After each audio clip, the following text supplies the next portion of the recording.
안녕하세요. 40대 돌싱녀입니다. 요즘은 돌싱이란 말이 이상한 표현이 아닌 시대이지만 그렇게 되기까지 당사자는 정말이지 험난한 여정을 겪어야 한다는 걸 알게 됐습니다. 제가 돌싱녀가 된 건 이제 2년이 좀 넘어갑니다. 상처는 시간도 비껴가게 하는 아픈 고랑인가 봅니다. 아직도 제 가슴은 결혼에 대인 자국이 선명합니다. 이혼 후 처음엔 홀가분함에 이것저것 계획도 세우고 나름 바쁘게 나날을 보냈습니다. 그런데 그 시기가 지나니 과거가 이내 찾아오는 거예요. 장밋빛 미래가 저 멀리서 내게 손짓하는데 자기를 두고 가면 어떻게 하냐고 과거가 따라붙는 것 같은 그런 기분 아세요? 이혼은 했지만 이혼은 제가 꿈꾸던 삶이 아니었어요. 그러니 무슨 미련이 남았다고 제가 과거를 돌아보겠어요? 그런데도 그 과거를 꼭 한 번은 마주하고 달래어 이젠 잘 보내야겠더라고요. 그래서 오늘 이 자리를 빌어 제 과거를 보내고자 합니다. 제게도 남편이 생긴 건 지금으로부터 5년 전이었어요. 그리고 제 결혼 생활은 불과 3년을 넘기지 못했죠.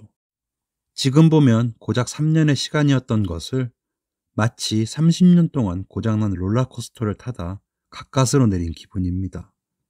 남편과는 경기도에 있는 한 동네에서 쭉 같이 자란 친구 사이였습니다. 우린 초중고 대학까지 서로가 어떻게 크고 성장했는지를 다 봐왔죠. 그렇다고 요즘 말로 절친처럼 만나고 그런 친한 사이는 아니었어요. 공식적으로 보면 대면대면 인사나 하는 사이였달까요? 대신에 오가면서 머리 잘랐네. 좀 괜찮은데. 쟤는 저런 옷을 좋아하는구나. 색깔 은근 잘 받아. 세상에 저런 여자애가 취향이야? 진짜 안 어울려. 한 동네에서 자라다 보니까 걔가 어떻게 변하고 어떤 상태인지가 늘 제 눈에 들어왔던 것 같아요. 그러다 왜 그런 거 있잖아요. 어느 날 타이밍이 되면 연애란 걸 하게 되고 그 끝에 결혼까지 이르는 그런 사이요. 저와 남편이 딱 그런 케이스입니다. 이것도 지금 돌이켜보면 그냥 시기가 잘 맞아떨어져서 결혼하게 된 것 같은데 그때 저는 우리의 인연이 운명인 줄 알았어요. 애인이 필요할 때 나의 애인이 되어주었고 결혼하고 싶을 때 내 남편이 되어주었으므로 전 그가 운명이라고 여겼죠. 남편은 동네 평판도 꽤 좋았던 사람이에요. 어르신들이 노상, 걔는 참 인성이 좋아 하고 했던 이 한마디가 늘 기억이 나요. 인성 좋은 그 남자에게 제가 반한 결정적인 모습은 항상 행동으로 보여주는 추진력이었답니다. 데이트할 때도 대부분은 자기가 모든 코스를 짜고 메뉴도 자신이 고르는 등 제 손 하나 까딱하지 않게 했죠. 그건 독선 아니냐고요? 그렇게 볼 수도 있는데 제가 그를 많이 사랑했었나 봐요. 남들에겐 달리 보이는 점이 제게는 저 남자를 왜 사랑해? 하는 말에 세상 행복한 웃음을 짓고 말할 수 있는 가장 큰 장점이었거든요. 행동파 남자를 사랑한 저는 결혼도 그 남자의 추진력에 부웅 밀려 친구에서 연인으로 발전한 지 불과 3개월 만에 하게 되었습니다. 뭐가 그리 급하다고 상견례하고 보름 만에 식을 올렸다니까요. 저희 집에선 남편이 하도 서두르니까 너네 무슨 사고 친 거 아니냐고. 엄마는 다 이해할 수 있으니까 사실대로 털어놓으라는 오해까지 받아가면서요. 그럼 청혼은 어떻게 받았냐고요? 당근 패싱 당했죠. 그의 무모한 추진력에. 그에 대해 이미 초기 온 분들도 있으실 거예요. 당연히 해야 하는 어떤 평범성을 뛰어넘는 상식 밖 사람이라는 것을요. 제게 최고 장점이었던 그 사람의 추진력은 겪어보니 제 인생을 끝장낼 만한 파탄의 부메랑이었고 그건 결국 사랑이란 착시로 제가 던진 참혹한 대가였습니다. 결혼 후 그 남자는 안정적인 생활과는 거리가 먼 사람으로 점점 더해갔습니다. 자기야, 나 말이야. 골프클럽 회원권 끊을까? 사업가도 아니고 직장인인 자기가 무슨 골프를 쳐. 그리고 골프하면 돈이 얼마나 많이 드는데 처음에는 저도 나쁜 마음 없이 나긋나긋하게 대했어요. 하고 싶은 게 있을 수도 있지. 그냥 한번 말해볼 수도 있는 거지. 그러면서 말이에요. 문제되는 게 없었죠. 그런데 시간이 지날수록 그 남자 결국엔 절 돌게 만들더군요. 이게 다 뭐야? 자기야, 이거 봐봐. 폼 작살나지? 요즘에 제일 잘 나간다는 캘땡땡땡 골프 장비라는 거 아니야. 뭐야, 결국 산 거야? 그냥 해본 말 아니었어? 자기, 날 아직도 그렇게 몰라? 난 그냥 하는 말이 없어. 내 입 밖으로 나간 건 전부 행동으로 옮겨진다는 걸 알면서 새삼스럽게 왜 놀래? 남편은 오히려 저를 남편을 잘 모르는 아내 취급하면서 자신이 한 행동은 전혀 아랑곳하지 않았습니다. 그날 남편이 저지른 골프 장비가 얼마였는지 아십니까? 장장 600만 원어치였어요. 더욱이 나중에 나라온 카드 고지서 보고 알았는데 연간 골프 회원권까지 끊었더라고요. 그것도 1000만 원짜리 회원권을 12개월 분할로요. 그때 당시 저희 집 살림에 들어가는 생활비가 200만 원 남짓이었거든요. 집은 다행히 남편이 모은 돈이 좀 돼서 대출 크게 안 받고 구할 수 있었지만 공과금이며 양가 부모님 용돈에 저희들 한 달 용돈이랑 식재료비를 합하면 200만 원은 잡아야 했습니다. 이런 상황에서 장비값 600도 모자라서 생활비 절반을 남편의 취미생활 카드값으로 1년 넘게 내야 할 지경이 됐으니 제가 미치지 않겠어요. 와, 꼭지가 돈다는 게 이런 건가. 그 남자가 제대로 알게 해주었지요. 그래도 그때는 신혼 초여서 저도 많이 조심하고 남편을 이해하고 하던 때여서 그런지 그래, 얼마나 하고 싶었으면 하고 또 이내 삭혀졌어요. 그런데 초장에 잡았어야 했던 건지 아니면 원래 못 고치는 낭비벽이 있는 사람인지 남편은 정말이지 자기 분수도 모르고 제멋대로인 철부지 같았습니다. 네, 엄마. 운동 다녀오셨어요? 거기 트레이너 잘 가르치죠? 아유, 그 사람이 원래 스포츠 선수 재활 전문인데 내가 우리 엄마 생각해서 특별히 섭외한 선생님이라니까. 엄마 걱정 마세요. 이 아들이 엄마 건강하게 호강시켜 드릴 테니까. 하하, 네, 엄마. 그럼 들어가셔요. 어머니 운동하셔? 어, 어. 근데 무슨 선생님을 자기가 섭외했다는 거야? 아니. 엄마가 무릎이 안 좋으시잖아. 운동을 해도 아무한테나 배우면 안 된다고 해서. 그래서 알아보니까 스포츠 선수들만 전문적으로 도맡아온 선생님이 있더라고.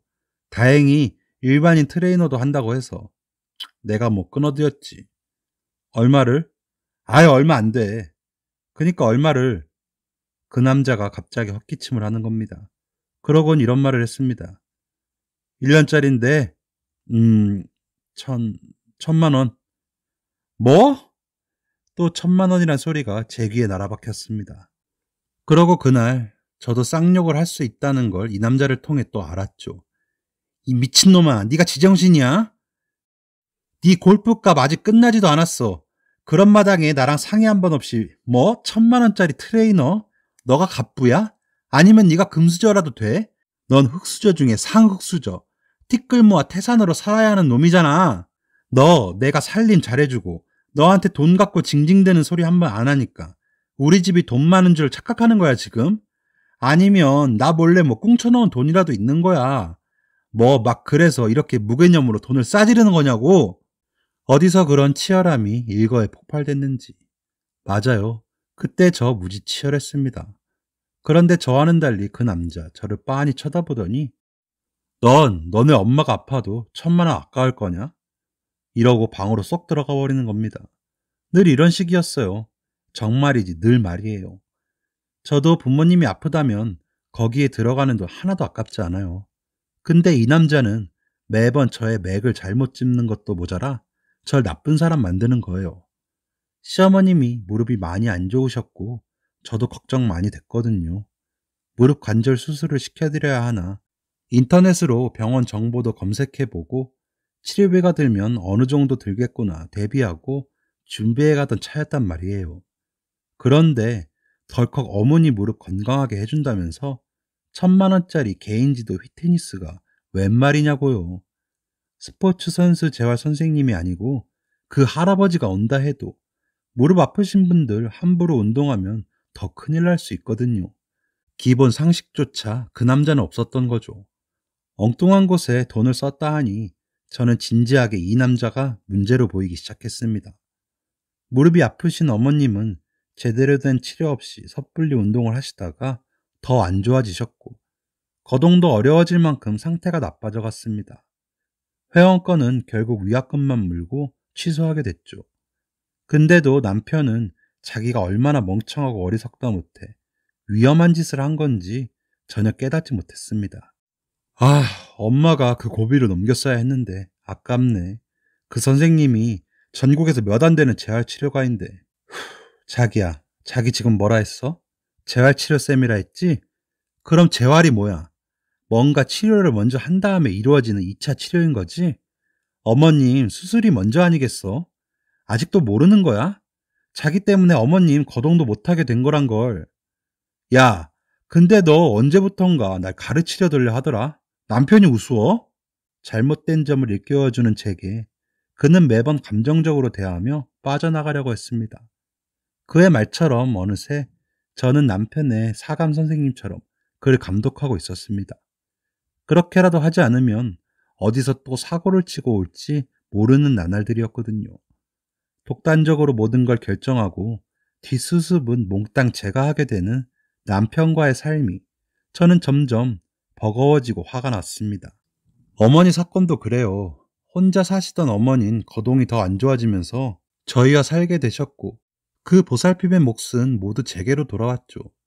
남편이 벌려놓은 카드값만 수천만 원이었고 맞벌이를 하면서 제 유일한 호사였던 커피값을 줄이고 웬만한 가까운 거리는 걸어다니고 먹고 싶고 입고 싶은 것들 모두 절제해가며 생활했습니다. 저만 그렇게 했어요. 처음에 그럴 수도 있지로 넘어간 저를 탓하며 그렇게 제 생활은 한없이 무겁게 침몰해 갔습니다. 남자가 사고를 치면 그 뒷감당은 모두 아내 몫이라는 걸 이제는 여실히 알아요. 그렇게 무겁게 종일을 일하다가 퇴근 후 돌아오면 집은 고물상이 되어 있었습니다. 걸음이 가능해지자 이번엔 어머님이 온 동네를 다니시면서 쓸만한 것들은 죄다 집으로 가져오시는 거였어요. 필요도 없는 물건 어디 쓸 데가 있겠지 하면서 안 되면 나중에 되팔면 된다고 하면서 말이에요. 집안 한가득 쌓인 물건이 마치 제 마음에 가득 찬 분노와 슬픔 같았습니다. 그럴 때마다 친정엄마가 한 말을 떠올렸어요. 나쁜 것도 지금 흘러가는 중이란다. 모든 건 다 지나가는 법이야. 내 힘든 이 생활도 어디쯤으로 흘러가는 중인 거겠지 하며 마음을 다잡고 했습니다.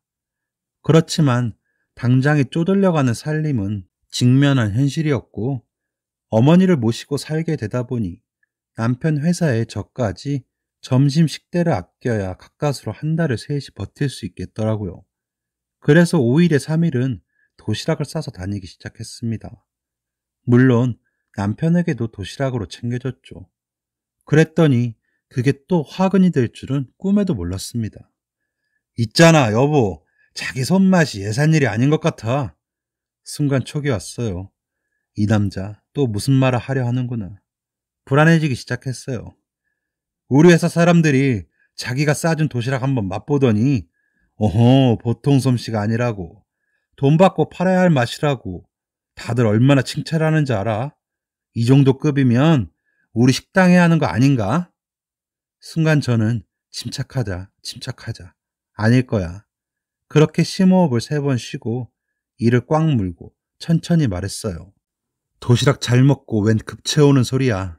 사람들이 예의상 하는 말이지. 그걸 고지곳대로 받아들인 사람이 어딨어. 도시락은 그냥 도시락일 뿐이야. 도시락을 능욕하지 말자. 도시락 하나에 식당 차릴 생각하는 사람은 좀 이상한 거야. 안 그래? 그날 이후 전 내내 알 수 없는 불안감에 휩싸였습니다. 뭔지 모를 이 불안감. 대형 폭우가 내리기 전 불길한 먹구름이 제 맘 한가득 껴있는 그런 기분이었어요. 그러던 어느 날 컨디션이 안 좋아 연차를 내고 쉬던 날이었어요. 자기 이 시간에 어쩐 일이야? 왜 건너왔어? 회사에 있어야 할 시간에 남편이 돌아오는 겁니다. 아니 내가 일전에 자기한테 식당 얘기했었잖아. 그런데? 사표 냈어. 식당 하려고. 뭐? 사표를 냈다는 겁니다. 남편이. 자기가 이태껏 쌓은 카드값을 그나마 메울 수 있는 직장을 사표 내고 자기 발로 나왔다는 거예요. 드라마나 소설에 보면 복선이라고 있잖아요. 얼마 전 절 칭찬하듯 흘린 식당 얘기가 결국 제게 또 다른 재앙의 복선이었던 겁니다. 무슨 식당을 해, 제정신이야? 남들이 도시락 몇 점 먹고 예의상 한 말을 가지고 식당을 차린다는 것도 말이 안 되는데 멀쩡히 잘 다니던 회사를 때려치우고 나왔다고? 그것도 이 시국에? 아니지. 지금 나 놀래켜 주려고 서프라이즈 하는 거지? 장난이라고 해, 빨리. 응? 장난이라고 하라고. 너가 미치지 않고서야 이럴 수 없어. 나랑 병원 가자. 너 아무래도 뇌에 뭐가 있는 것 같아. 응? 아이, 왜 이래? 원래 주변 사람들이 먹어보고 먼저 진가를 알아보는 거라니까. 그걸 기회를 못 보고 허투루 넘기면 부자는 영영 못 되는 거야. 나중에 나한테 고맙다고 절이나 하지 마. 오늘은 아주 부끄럽게 내가 만들어줄 테니까. 흥! 어이가 턱 막혀서 병원은 제가 먼저 달려가야 했습니다. 그날 저녁 전 정말 숨이 안 쉬어지고 TV에서 연예인들이 말하던 공황장애 증상이 나타나 응급실에 실려갔습니다. 병원에 가서까지 남편은 링거 꽂힌 제 팔을 붙들고 집밥이 가장 좋은 컨셉이라며 절 설득시키려 했습니다. 자기야, 내가 정말 아파. 식당 얘긴 가당치도 않아. 내가 싼 도시락은 어느 집에서나 할 수 있는 그런 맛일 뿐이야. 우리가 식당을 하다니 그게 말이 돼? 아유, 그게 컨셉이라니까. 아내가 해준 집밥처럼 해주는 식당. 얼마나 좋아. 안 그래, 엄마? 맞다. 내기에도 썩 꽂히네. 아내가 차려준 집밥. 역시 우리 아들 선구안이 있어. 행동력 하나는 끝내준다니까. 며느리가 기절하니 놀라서 따라오실 땐 언제고. 이젠 이 둘에겐 저의 의사 따위는 안중에도 없는 일인가 봅니다. 어머님은 그저 아들 말이라면 엄지부터 축혀 세우셨습니다. 어머님, 그렇다고 잘 다니는 직장까지 사표를 낸다는 게 말이 돼요? 그걸 지금 잘했다고 하시는 거예요? 어머님, 저번 휘트니스도, 아, 자기야, 그 얘기가 지금 왜 나와? 남편을 그렇게 못 믿어? 내가 다 확신이 있으니까 사표를 낸 거지. 왜 애꿎은 엄마한테 화살을 돌려? 이번에도 제 남편은 제 말을 툭 자르곤 저를 몰아세우기 바빴습니다. 아내 말을 남보다도 못하게 대하고 자기 멋대로의 이 남자와 계속 살아갈 수 있을까? 그때 저는 눈물로 가물거리는 응급실 천장 불빛을 보며 먹먹하고도 서늘한 다짐을 했습니다. 저와 상의 한 번 없이 남편이 그간 저지른 카드빚에 저 혼자 외벌이 신세가 되면서 생활은 더 공공해져 갔더랬죠. 그럴수록 남편은 식당 자리를 빨리 물색해야 한다며 전국을 돌았고 밖으로 나돌기 시작했습니다. 그렇게 남편 없이 저 혼자 경제 생활을 이어가야만 했고 저는 사이드 잡까지 잡아 가정 생계를 간신히 꾸려가고 있었습니다. 당연히 집에 오면 졸도하듯 기절해 자기 바빴죠. 남편이 뭐라고 다니는지 챙길 안부조차 물을 기력이 없었어요. 그러다 어느 날 새벽이었습니다. 시간이 막 자정을 넘어서고 있었는데 카톡이 울렸죠. 제 거였어요. 남편은 며칠째 식당 자리를 핑계로 지방에 내려가 있었거든요. 남편이 보낸 거였습니다. 순간 무슨 사고라도 났나 심장이 콱 내려앉았습니다. 얼른 열어보았죠. 그런데 자기, 내가 얼마나 자기 사랑하는지 알지? 술 한잔 했나 보네. 오글대는 표현을 하는 거 보니 그동안 나도 많이 힘들었다. 내가 왜 자기의 마음을 몰라? 떨어져 있으니까 이런 생각도 드나 보지. 이 와중에 그 문자를 보니까 남편도 생각을 하긴 하나 보네 하면서 그동안 얼어붙은 제 마음이 순식간에 녹는 거예요. 그래도 남편이 있어야지. 이런 생각이 들면서요. 어느새 혼자 배시시 미소까지 지으며 남편의 다음 문자를 읽어 내려갔습니다. 내가 그 여자랑 이혼하고 너한테 갈 테니까 나만 믿고 조금 기다려. 최고의 여자로 만들어줄게. 이건 저에게 당도할 문자가 아니었습니다. 아시겠죠? 바람이 난 겁니다, 이 남자. 헛웃음이 났어요. 마지막 줄을 읽고. 사람이 그러대요. 헛웃음이 나요. 화가 날 줄 알았는데 그리고 무척이나 침착해져요, 되려. 남편이 집으로 돌아와 잘 때 남편 지문은 몰래 찍어 남편의 휴대폰을 열었습니다. 판도라의 상자가 열린 겁니다. 수백 장의 불륜 사진들이 눈앞에 우수수 쏟아졌습니다. 순식간에 에로 영화 몇 편이 제 손 사이로 쓸려 내려갔고 몸은 바들바들 떨렸지만 정신 차리자, 침착하자, 하며 증거를 모두 제 핸드폰에 옮겨 담았습니다. 잠든 남편 얼굴 위로 다른 여자와 키스하고 안고 침대 위에 있는 그가 겹쳐져 제게 왔습니다. 죽이고 싶었습니다. 그런데 그동안 얼마나 이 남자의 몰상식한 행각에 훈련이 된 것인지, 아니면 원래 내가 독한 본성이었는지 후산 일에 대한 계획이 쫙 세워지는 게 아니겠어요? 그 일촉즉발의 시점에서요. 다음 날 변호사 사무실로 바로 달려가 제가 모은 증거들로 저는 이혼 소송을 걸었고, 지금 사는 집과 위자료 3천만 원을 받고 그 남자와 갈라섰습니다. 불륜에 비해 위자료가 너무 적은 거 아니냐고요? 더 받으려고 해야 그 사람 빚밖에 없었어요. 남편은 곧 죽어도 여자는 있어야 한다는 듯이 저와 이혼 후 바로 그 여자와 재혼했죠. 근데 불륜 상대가 누구였는지 아세요? 저와 식당을 차리겠다고 자리를 알아본다며 소개받은 부동산 중개인이었어요. 그 인간이 가는 길엔 늘 그렇게 저의 재앙이 있나 봅니다. 우리의 이혼 후 시어머니는 너가 우리 아들 운을 다 빼앗고 있다며, 그래서 아들이 되는 일이 없다며 제게 막말을 퍼부었습니다. 그 후 전 남편은 재혼한 아내 사이에서 애 하나를 낳고 집밥이 컨셉이라는 식당을 결국 그 여자와 차렸습니다. 그러곤 없는 돈 다 끌어모아 시어머니까지 합세해서 어머니 손맛 식당을 냈다가 쫄딱 망했습니다. 그 상간녀도 분명 자기를 위해 가정까지 버리고 왔다면 남자의 어리석은 무모함을 자신에 대한 진심으로 착각했을 겁니다. 저는 이혼 후 친정으로 돌아왔습니다. 제겐 애가 없었으니까 내 마음만 고쳐먹으면 얼마든지 새 인생 시작할 수 있었던 시점이죠. 이혼을 겪으면서, 아니 이혼을 치러내면서 다니던 직장을 그만두었어요. 아무래도 제 심신이 거기까지는 지탱을 못하겠었는지 응급실에 한번 실려갔던 온 뒤론 공황장애가 심각해져서 쉬어야 하는 몸이 됐거든요. 그렇게 앞으로 뭘 하며 살아갈까 싶을 때 갑자기 남편이 했던 헛소리, 손맛 좋으니 식당을 내자는 얘기가 떠오르는 거예요. 고개를 도리도리 하면서도 삶이 참 묘하게 그 생각에 점점 빠져드는 거였죠. 위자료와 있는 돈 좀 보태서 식당을 내야겠다 생각이 들었습니다. 인생 참 알다가도 모르겠어요. 그때 우주의 운이 제게로 향하기로 한 건지 때마침 우연히 산 로또가 2등에 당첨이 됐고 돈이 더 보태지니 제법 근사한 식당을 얻을 수 있었어요. 대출도 없이 시작했으니 망해도 괜찮다는 가벼운 마음으로 열었습니다. 그런데 이게 웬걸요? 식당이 정말 잘 되는 거예요. 제 손맛이 일품이라면서 전국에서 손님들이 몰려들었고 인터넷 쇼핑몰로도 진출을 하기에 이르렀죠. 남편이 했던 그 헛소리가 헛소리가 아니었더군요. 전 손맛으로 대박을 쳤습니다. 그러던 어느 오후 어디서 소식을 들었는지 남편이 찾아왔어요. 그러면서 이 사람 하는 말이 식당 어차피 열 거였으면서 자기 행실 꼬투리 잡아서 돈 챙겨 혼자 할 생각이었냐고, 그래서 이혼한 거였냐고.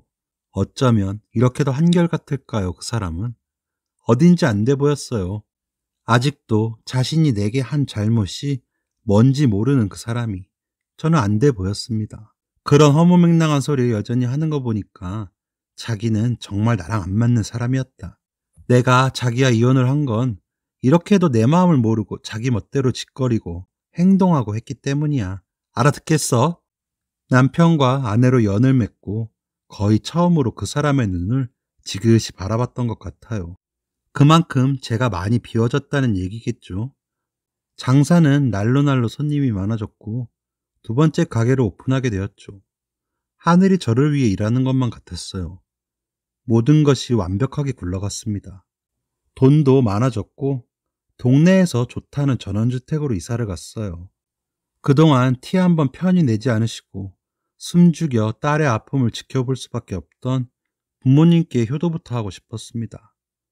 먼저 살던 부모님 집을 팔고 돈을 합쳐서 고급 전원주택으로 이사를 가자 했죠.